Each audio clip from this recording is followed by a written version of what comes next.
સચ્ચિદાનંદ ભગવાનની જય. રામચંદ્ર ભગવાનની જય.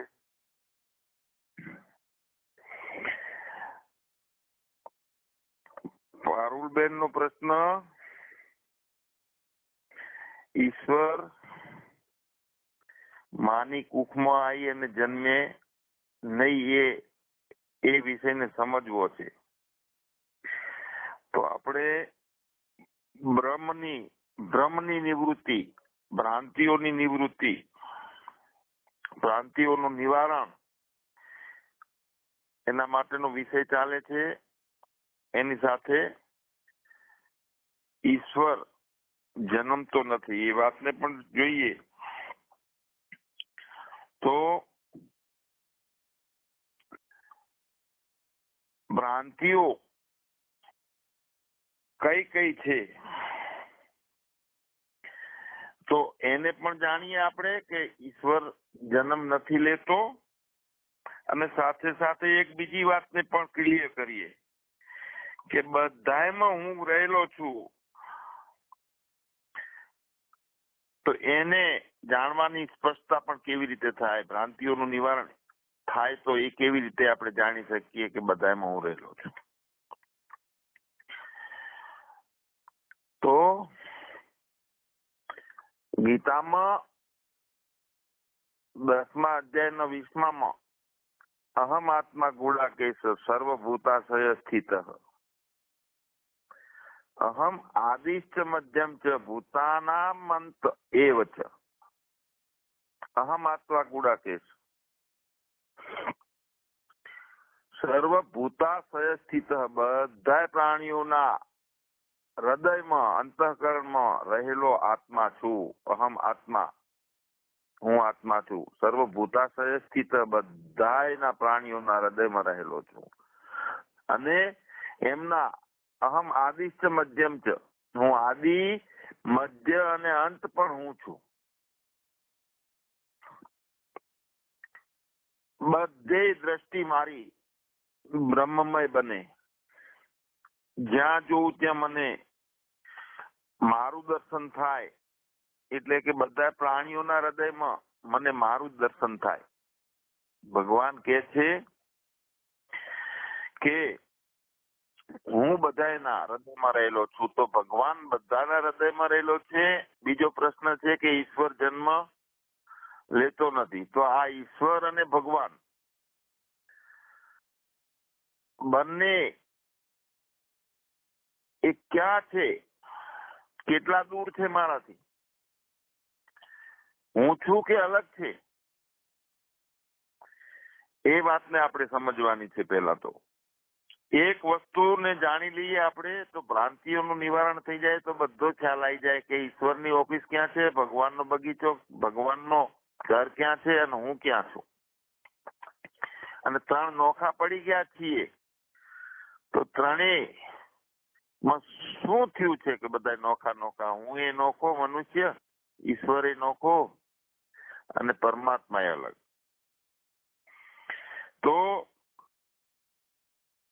આપણે તો પેલા આપણા શરીરને જે સમજીએ છીએ, શરીર માટે જે મહેનત કરીએ છીએ, શરીરને બચાવવા માટે, શરીરમાં સુખ મેળવવા માટે, શરીરમાં માન મોભો મેળવવા માટે, તો શરીર બધા કરતા વધારે વાલું છે આપણને. એ બધાનો અનુભવ છે. કોઈ પણ પુરુષ હોય તો એની પત્ની કરતા પણ વધારે પોતાનું શરીર વાલું હોય છે. અને પોતાને સુખ મળે છે એટલા માટે તો બધાને સાથે સારી રીતે વર્તે છે મનુષ્ય. તો આપણે શરીર માટે જેટલા કઈ ઉપાયો કરીએ છીએ, શરીર એટલે કે જિંદગી બચાવવાના, શરીરને બચાવવાના એટલે જીવન બચાવવાના, જિંદગી બચાવવાના જેટલા પ્રયત્ન કરીએ છીએ, તો એ બધા ઉપાયો સરવાળે તો બધા વ્યર્થ જતા હોય ને એવું લાગે છે. શરીર એવો કોઈ આ દુનિયામાં કોઈ મનુષ્ય એવો નથી, કોઈ એવો વ્યક્તિ નથી કે શરીરને બચાવવામાં કામયાબી મેળવી હોય. આપણો પેલો મહાન ગાયક હતો pop singer Jackson, Michael Jackson. એને નક્કી કર્યું હતું તો મારે 150 થી 70 વર્ષ જ જીવવું છે. તો એની દવાઓ ચાલુ કરી હતી. કેટલાય ડોક્ટરો, ખૂબ પૈસા હતા એની પાસે, ગમે એટલો ખર્ચો થાય તો મારે એવું કરવું છે. તો એની નાજુક ઉંમરમાં, 65-60 ની ઉંમરમાં જ એને કેન્સર થઈને મરી ગયો.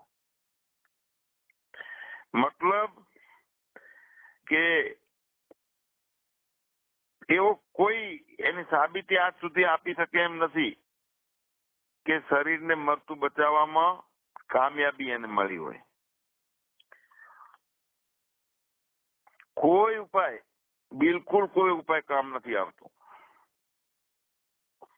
ડોક્ટરો નું મહત્વ છે, શરીરને તંદુરસ્તી બક્ષે, રોગનું નિવારણ કરે,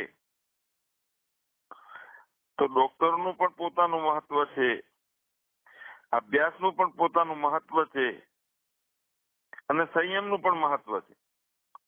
પણ શરીરની રક્ષા નું ઘણું મહત્વ છે.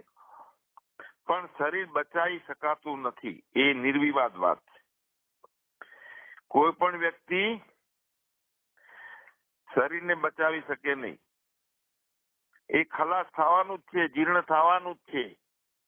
ઈશ્વર ની રચના એવી છે કે સત્વગુણ ઉત્પત્તિ કરાવે, રજોગુણ ક્રિયા કરાવે, અને તમોગુણ વિકાર કરાવે, નાશ કરાવે. બધું જ જગતમાં, એક શરીર નહીં, બધું જ વિકારી થાય. તો આપણને જો આ શરીરને બચાવવા માટેની ઈચ્છા છે અને એ શરીર મરી જાય એનો ડર છે, તો ના એ ઈચ્છા પૂરી થવાની કોઈ દિવસ કે શરીરને બચાવી શકીએ આપણે. અને એ ડર પણ કોઈ દિવસ ખતમ નથી થવાનો. કોઈ ઉપાય નથી એના માટે. અને જો ઉપાય હોય તો બધાએ કરી લીધો હોત અત્યાર સુધી. મતલબ શું છે કે શરીર બચાવવાનો કોઈ ઉપાય નથી. પણ જે એ જાણે છે કે હું આદમી છું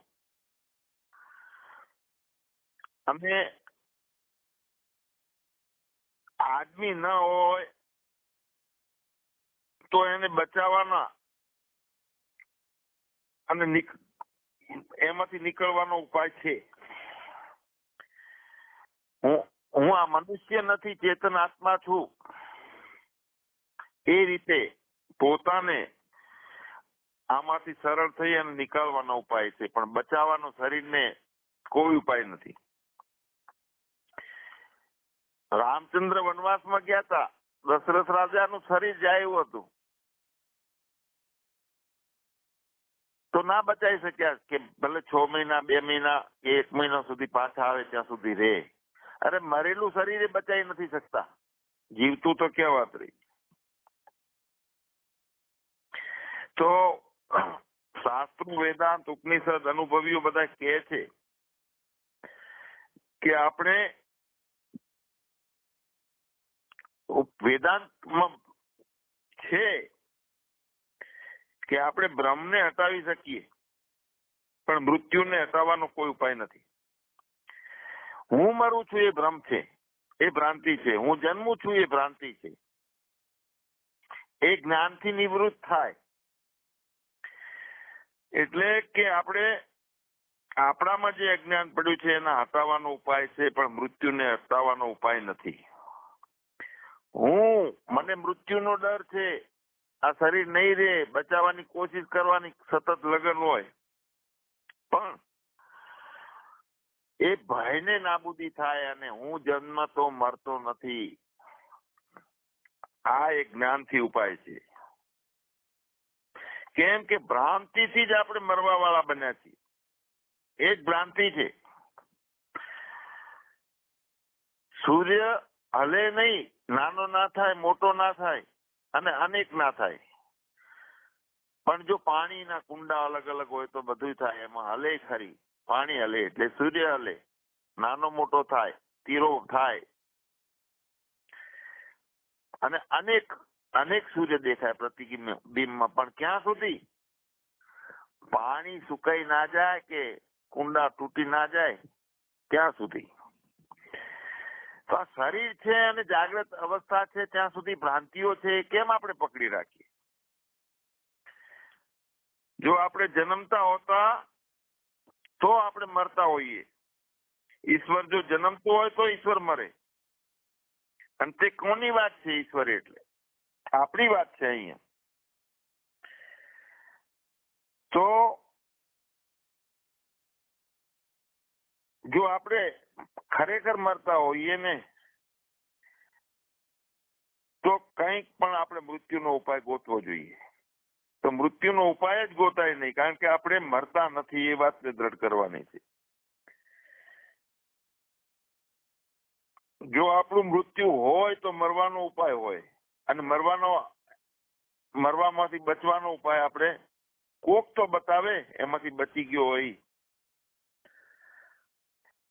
આપણે મરતા હોતા તો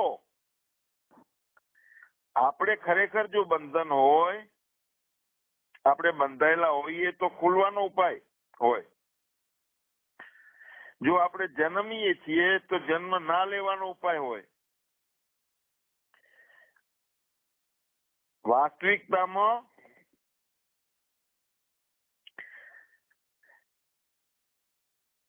આપણે નથી જન્મતા, નથી મરતા, નથી આપણે દુઃખી થતા, કેમ કે આપણે ચેતન આત્મા છીએ.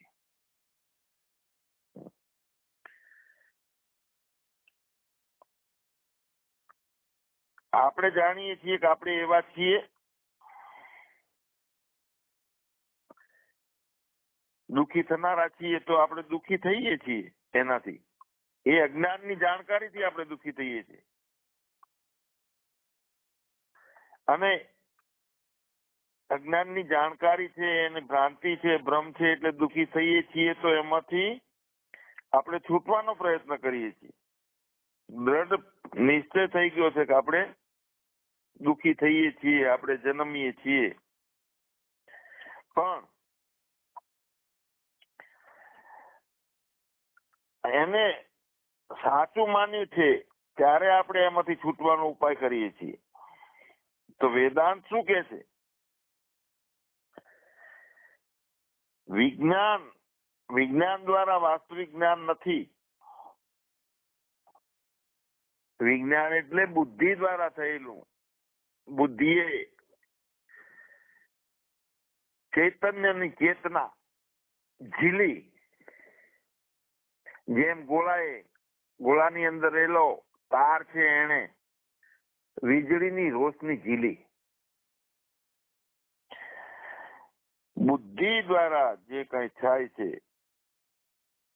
એ વાસ્તવિક જ્ઞાન નથી. વિજ્ઞાન દ્વારા છે એ આપણું પોતાનું વાસ્તવિક જ્ઞાન નથી. ખરેખર જો આપણે આપણા સ્વરૂપને સાચી રીતે જાણીએ તો આપણે બંધનમાં છીએ જ નહીં, છૂટા જ છીએ. બંધેલો હોય એને છૂટવાનો ઉપાય ગોતવાનો હોય. તો જ્ઞાનથી આપણે છૂટીએ. ભાગવાથી નહીં, કોઈ પણ પરિસ્થિતિઓથી.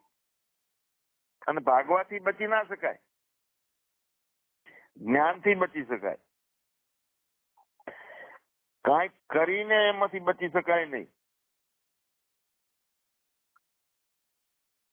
જ્ઞાનથી બચાય. કારણ કે કઈ કરવા વાળો કોઈ બચ્યો નથી. જે કઈ કરવા વાળાનો જે છે એના બધા ઉપાયો જે કરે છે ને બચવાના, એ બધા વ્યર્થ છે. ડોક્ટરો બધા આટલી બધું જાણકાર છે તો કેમ કોઈ ડોક્ટર સામાન્ય મનુષ્યથી વધારે કમસે કમ એટલું તો હોવું જોઈએ ને કે આપણે 80 વર્ષ જીવીએ છીએ, ડોક્ટર 120 વર્ષ તો જીવવો જોઈએ ને, કારણ કે ડોક્ટર છે. આ ભ્રમ છે બધો બચાવવાનો. એનું કામ ગુણાહ ગુણીશું વર્તન તે. તો આપણે બધું કરીને જોઈ લો, હજુ ભ્રાંતિ નિવારણ ના થતી હોય તો બધા ઉપાયો કરો. અને આખરે બધા ઉપાયો જે છે એ વ્યર્થ જાય છે આમાં. જો આમાંથી બંધનમાંથી છૂટવાનો, જન્મમાંથી છૂટવાનો, દુઃખમાંથી છૂટવાનો, ભયમાંથી છૂટવાનો કોઈ ઉપાય બાકી હોય તો કોઈ કર્યા વગર રહે જ નહીં. બધાને ખ્યાલ છે કે આનો કોઈ ઉપાય નથી. કર્મથી જે કઈ થઈ શકે છે એ કરીને આપણે અનુભવ કરી લીધા છે બધાએ, અને આપણને એનો ખ્યાલ આવ્યો છે હવે કે આ શક્ય નથી. તો કર્મ દ્વારા તત્વનું જ્ઞાન પણ ના થઈ શકે. સત્યનું જ્ઞાન માટે સત્યનું જ્ઞાન વગર બ્રહ્મથી એ સત્ય થઈ શકતું નથી. આપણે આપણામાં પોતે સ્વરૂપને જાણીએ ત્યારે જ સત્યનું જ્ઞાન સત્ય થાય છે. બાકી સત્યનું જ્ઞાન છે એ આપણને પણ મિથ્યા લાગે છે કે ના ના એવું કોઈ વસ્તુ હશે નિરાકાર નિર્વિકલ્પ કે એને જાણી શકાય એવું હોઈ શકે ખરી. અને આટલું બધું જગતમાં ચલાયમાન છે, કલ્પનાઓથી વૃત્તિઓથી ભરેલું છે બધું, તો એ અસત હોય તો એવું હોય ખરી? તો અસત કેવી રીતે માનવું? પણ જ્ઞાન વગર બ્રહ્મ સત્ય નથી થઈ શકતો. અને ભ્રમ ભ્રાંતિ નું નિવારણ વગર જન્મ મૃત્યુ સુખ દુઃખ થી કોઈ છુટકારો નથી. તો પછી બ્રહ્મ નિવૃત્તિ એ જ મોક્ષ છે. ભ્રાંતિઓનું જેટલું નિવારણ થાય એટલે મોક્ષ. મોક્ષ એટલે મુક્ત જીવન કે જ્યાં દુઃખ નથી, કાંઈ ભય નથી. અને બ્રહ્મ નિવૃત્તિ જે છે એ તત્વજ્ઞાનથી અને યથાર્થ જ્ઞાનથી થાય છે. હવે ઈશ્વર જન્મવા મરવા વાળો નથી. તો આત્મજ્ઞાની જે છે, આત્માનું જ્ઞાન થયું છે, એને જન્મ મરણ છે ચેતન આત્માને?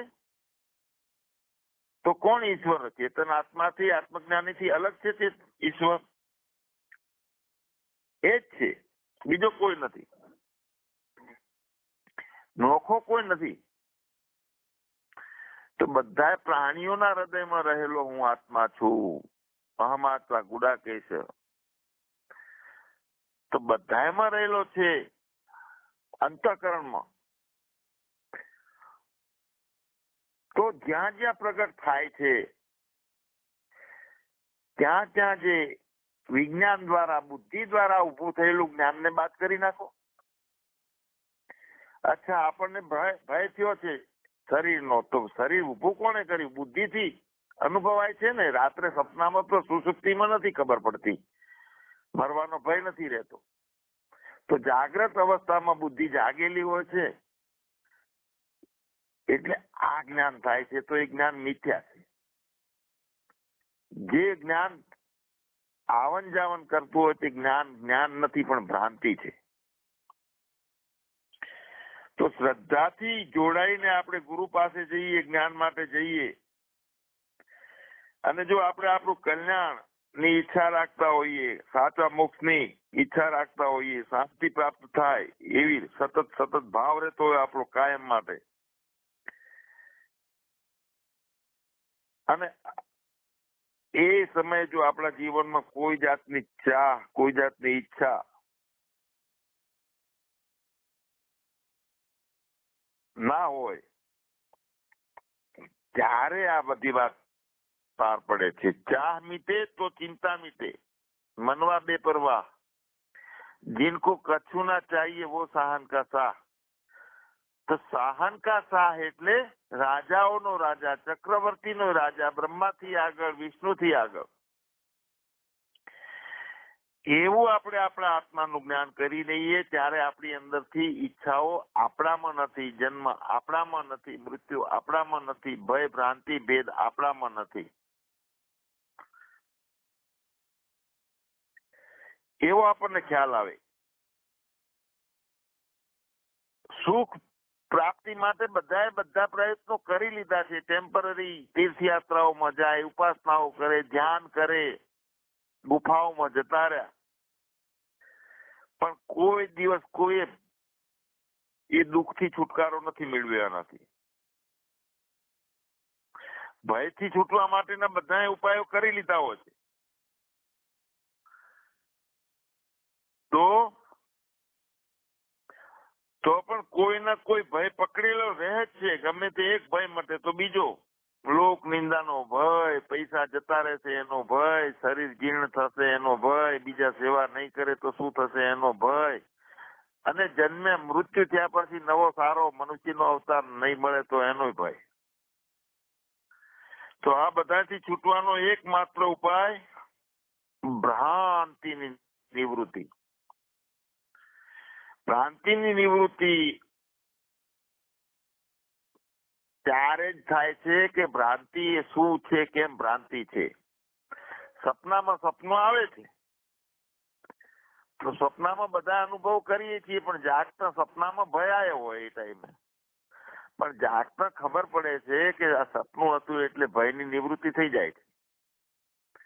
અને સ્વપ્નનો બધાનો અનુભવ છે કે સ્વપ્ન સાચા હોતા નથી, ખાલી કલ્પના જલ્પનાઓ હોય છે, બધાનો અનુભવ છે.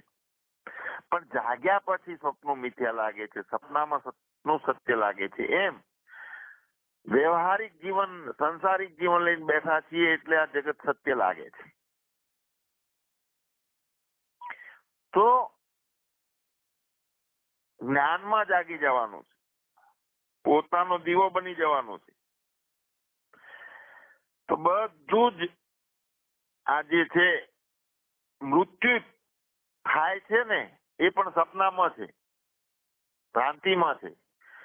જન્મે છીએ આપણે, જન્મીએ છીએ એ સપનામાં છે, ભ્રાંતિમાં છે. બધું મોટું સપનું છે. આપણને દુઃખ થશે, કોઈ દુઃખ આપે છે. અમુક વ્યક્તિઓ સારા છે, અમુક વ્યક્તિઓ સારા નથી. કોઈ ઉપર રાગ થાય છે, કોઈ ઉપર દ્વેષ થાય છે. તો દુઃખ લાવવું, આનંદ પ્રાપ્ત કરવા, બધું સપનામાં ચાલે છે. જ્યારે જાગી જઈએ ત્યારે સપનું મિથ્યા લાગે છે. આ જે કઈ આપણને વાસ્તવિક જાગ્રત અવસ્થામાં, એ અવસ્થામાંથી અવસ્થાથી પર જે સાક્ષી છે, ચેતન છે, એમાં આપણી સ્થિતિ બને તો જાગ્રત છે એ સપનું લાગે છે. નહીતર તો બધું પકડાય છે. મને આજે આને આમ કીધું, પેલાએ આમ કીધું, તો આ બધું જે કઈ છે એ બધું સપનામાં ચાલે છે. સપના સિવાય બીજું કઈ નથી. અને એને સ્વપ્નું જેવું લાગે આપણને, એટલા માટે આપણે જે કઈ પુરુષાર્થ કરવાનો છે, પ્રયત્ન કરવાનો છે, મહાપુરુષોનો સંસર્ગ કરવાનો છે, સતત આપણે પ્રવચનો સાંભળવાના છે. કેમ કે ભ્રાંતિની નિવૃત્તિ કરવાની છે. હવે ભ્રાંતિની નિવૃત્તિ શું છે? આપણને એમ લાગે છે કે આપણે પરિવર્તિત છીએ, આપણે ઊંઘીએ છીએ, આપણે જાગીએ છીએ, આપણને સપનું આવે છે. તો ચેતનમાં કોઈ સપનું આવતું નથી, કોઈ ઊંઘ નથી, કોઈ જાગૃતિ નથી. ચેતન જે છે એ અવસ્થાત્રય સાક્ષી છે, ત્રણેય અવસ્થાઓનો સાક્ષી છે. તો કોને લાગે છે આ પરિવર્તન? બધા ઊંઘવાના, જાગવાના, સપનાના. તો ચેતનને નહીં, પણ ચેતનની ચેતનાને. એ ચેતના બુદ્ધિમાં ઝીલાય છે, વીજળી અને વીજળીનો પ્રકાશ. એમ ચેતન અને ચેતનની ચેતના, આભાસ. કોઈ ચેતનમાં કોઈ પરિવર્તન નથી. તો આપણે ચેતનાનો અભ્યાસ થોડો કરીએ કે પેલી શારીરિક ચેતના છે, પછી ઇન્દ્રિયોની ચેતના છે. ઇન્દ્રિયોની ચેતના આપણને બાંધી રાખ્યા છે. પછી માનસિક ચેતના છે. માનસિક ચેતના છે, એનાથી સુખ અને દુઃખ થી આપણે જોડાયેલા રહીએ છીએ. તો આ બધું પરિવર્તન પામે છે. મનુષ્યની પાસે આ બધી ચેતનાઓ છે, પણ સાક્ષી ચેતના નથી આપણી પાસે. અને સાક્ષી ચેતના માટે આપણે આ પ્રયત્ન કરીએ છીએ. બધી ભ્રાંતિઓનું નિવારણ થાય કોઈ પણ જાતની ભય ભ્રાંતિ ભેદ ના રહે અને હું ચેતન આત્મા જ છું, મેં કુછ નહીં, મેરા કુછ નહીં, મેં કુછ કરતા નહીં, મેં ચેતન આત્મા હું. તો સાક્ષી ચેતના છે તે આપણા મના હોય, એના કારણે આ બધું રહે. એટલે જેની પાસે સાક્ષી તરીકેનો ભાવ અભ્યાસ ના થયો હોય તો એનામાં નિર્વિકારતા, એનામાં કોઈ અખંડ ભાવ, અખંડતા, અનંતતા કઈ અનુભવ ના રહે સાક્ષી ચેતના વગર. પ્રમાવૃત્તિ છે, પ્રમાપત્તિ છે, એ વિજ્ઞાન એટલે કે અલગ અલગ વૃત્તિઓથી જગતનું જ્ઞાન કરાવે છે. પણ સાક્ષી ચેતના છે એ પરમ ચેતના છે, એ અખંડ ભાવ છે, એ અખંડ અનુભૂતિ છે, એ અખંડ નિર્વિકારતા છે, જેમાં કાંઈ પેસી શકતું નથી. ચિત્ત ઘન અવસ્થા છે ને, એમાં કોઈ જગ્યા નથી, કોઈ બધે વ્યાપક છે, બધા શરીરોમાં વિદ્યમાન છે, બધા અંતઃકરણોને પ્રકાશે છે એટલે દીવાની જેમ પ્રકાશ નહીં, પણ બધાને સત્તા આપે છે. આ આંખ છે, મન છે, બુદ્ધિ છે, બધી જ્ઞાનેન્દ્રિયો છે, આખી મોટર ચાલે છે. બધા જ્ઞાનો થાય છે, અનુભવો થાય છે, અલગ અલગ જાતના ભાવો થાય છે. કોઈ ઉપર દ્વેષનો, કોઈ ઉપર રાગનો, કોઈ વઢ્યો હોય તો એના ઉપર ભાવ થાય, એવા કેટલી જાતના અનુભવો થાય છે. તો કોની સત્તા? વીજળી વગર તો કોઈ રોશની છે નહીં, તો બધી ઇન્દ્રિયો રોશન થઈ અને મોજમાં છે. તો ચેતન સત્તા બસનાર છે તે ઈશ્વર છે, તે હું છું, તે બ્રહ્મ છે. તો એ અનુભૂતિ માટે આ સાધનાની આવશ્યકતા છે. આ બધી આપણે આ જે કરીએ છીએ, સાંભળીએ છીએ, બોલીએ છીએ, આ પણ એક સાધના છે.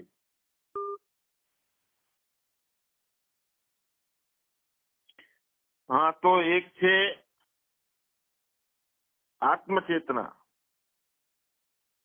અને બ્રહ્મ ચેતના એટલે સાક્ષી ચેતના. તો સાક્ષી ચેતના નથી, પણ સાક્ષી એ સ્વરૂપ છે, નિર્વિકારતા છે, અખંડતા છે, એની અનુભૂતિ છે, અખંડતાની વ્યાપકતાની અનુભૂતિ છે. તો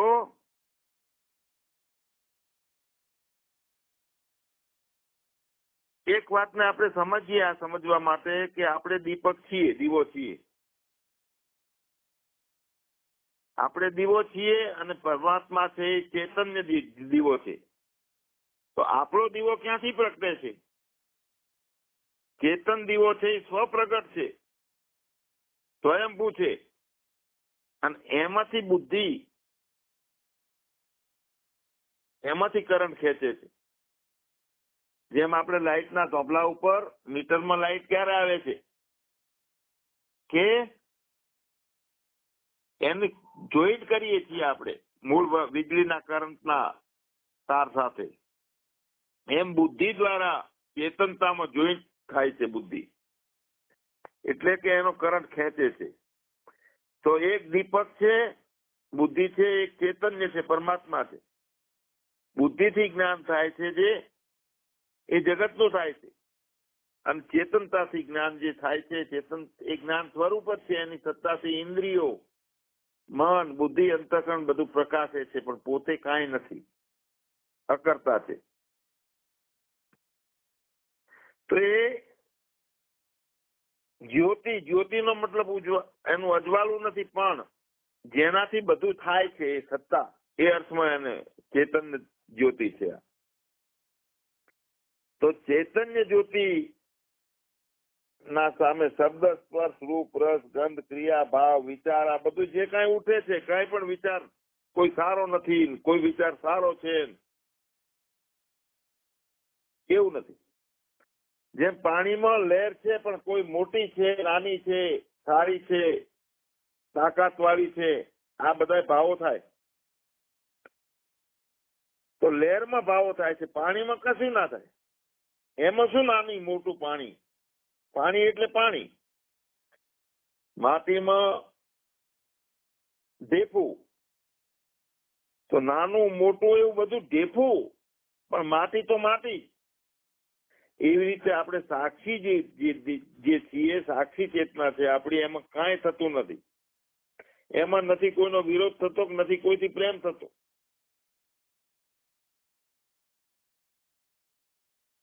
ફક્ત ને ફક્ત એ આપણે જાણી લઈએ કે હું પોતે જ ચૈતન્ય દીવો છું, અને એ મારા એ ચૈતન્ય દીવારૂપી જ્ઞાનથી આ બાકીની બુદ્ધિ બધું પ્રતીતિ થાય છે. બુદ્ધિમાં બુદ્ધિ જગતને દેખાડે છે, મન જગતને દેખાડે છે. એટલે જન્મ મરણ ને નાનું મોટું, તાપ તાપ, તડકો, સુખ દુઃખ, ભય ભ્રાંતિ, ભેદ બધું ચેતનમાં કાંઈ નથી થતું. બુદ્ધિમાં થાય, મનમાં થાય છે. અને એ તો ઉછીનો લીધેલો કરંટ છે. એ જ્યોતિ છે, એ જાગ્રત થાય છે, જન્મે છે એટલે, અને પાછી બંધ થઈ જાય છે. પણ અખંડ જ્યોતિ ચેતન છે એ તો વ્યાપક છે અને સ્વયંભૂ છે અને અનાદિ છે. કોઈ દાડો એવી પ્રગટેલી છે પોતાની રીતે, કોઈ દાડો બંધ ના થાય. તો મૂળ વાત એ છે કે કોઈ પણ જ્ઞાનને, શાસ્ત્રોને, વેદાંતને ખાલી કંઠસ્થ કરવાના નથી, પણ એની ચેતના જાગૃત કરવાની છે આપણને.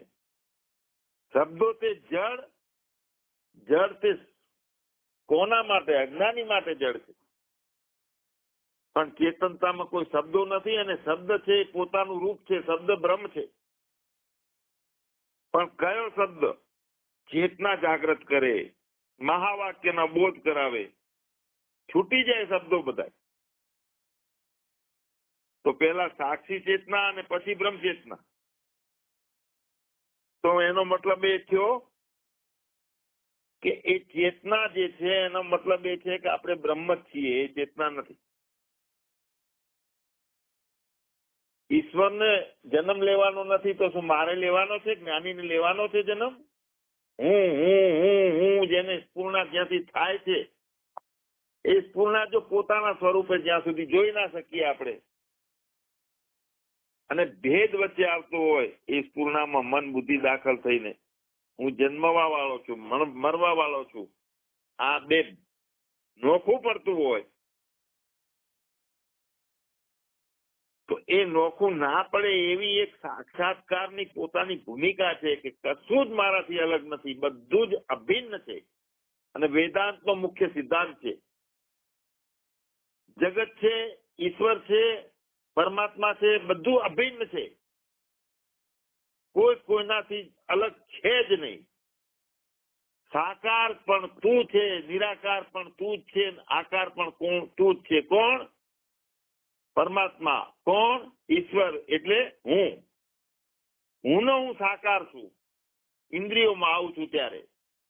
હું આકાર છું, વસ્તુ અને પદાર્થોમાં મારો પસારો કરું છું ત્યારે. અને હું નિરાકાર છું, બધી જગ્યાએ હોઉં છું ત્યારે હું નિરાકાર છું.